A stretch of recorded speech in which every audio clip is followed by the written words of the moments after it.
To get a dude like that. The Chicago Blackhawks no longer on the clock. They are ready to make it official here in Nashville. The Chicago Blackhawks would first like to recognize the incredible career of David Poile and congratulate him on his retirement. We'd also like to congratulate the Vegas Golden Knights on their Stanley Cup championship.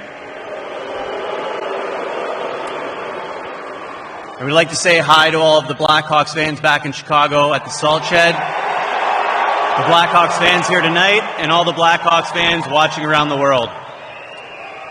And with the first overall selection in the 2023 NHL Draft, the Chicago Blackhawks are very proud to select, from the Regina Pats, the Western Hockey League, Connor Bedard.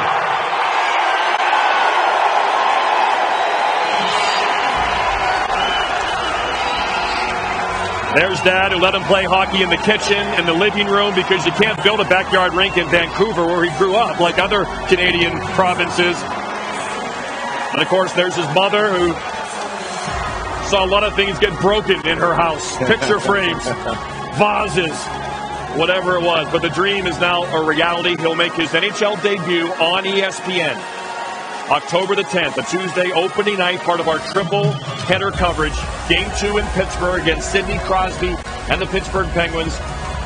His skill set might be a little different as a player, Brian Boucher. He's more of a shooter. He's a finisher. He's going to pump in eventually 40, 50, 60, maybe 70 goals in his career. But like Sidney Crosby, he's a guy you build a franchise around.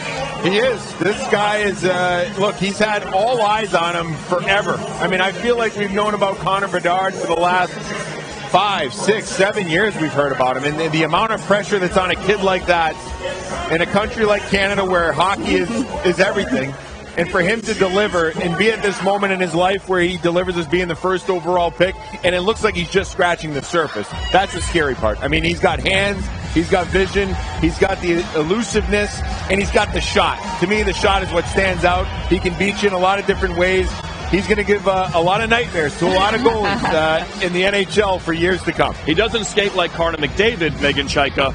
He's 5'9"3/4. That can sometimes scare some. He's not a big, burly center ice. And will he be a center? Will he be a winger? But what tells you about his greatness the most as you look at his numbers and break him down on film? Well, his size isn't there, but his skill and strength is there. Very underrated in playmaking. So good on Chicago for putting Taylor Hall on possibly his line. Taylor Hall had 5 goals in the playoffs this year. He is a true finisher. Connor Bedard had more assists than goals in the WHL. So look for him to get extra assists this year if he has a finisher on his line.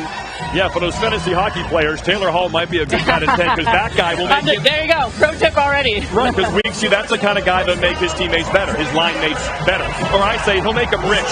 They'll have bigger houses because they get to play with him. Hey, that's what Ryan Getzlaf said all those years in Anaheim. Boys, go to the net, I'll make you rich. Yep. And he made a lot of people rich.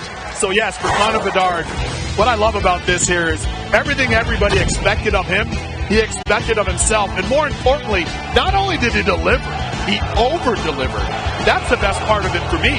When the games were tight, when the games were big, World Junior boost you mentioned earlier, all the great players that have played for Team Canada, history of the World Junior prestigious tournament, he's the all-time scoring leader. Yep. That tells you everything. Yeah. Gretzky, Lemieux, Lindros, Korea. How many names do we need to go down?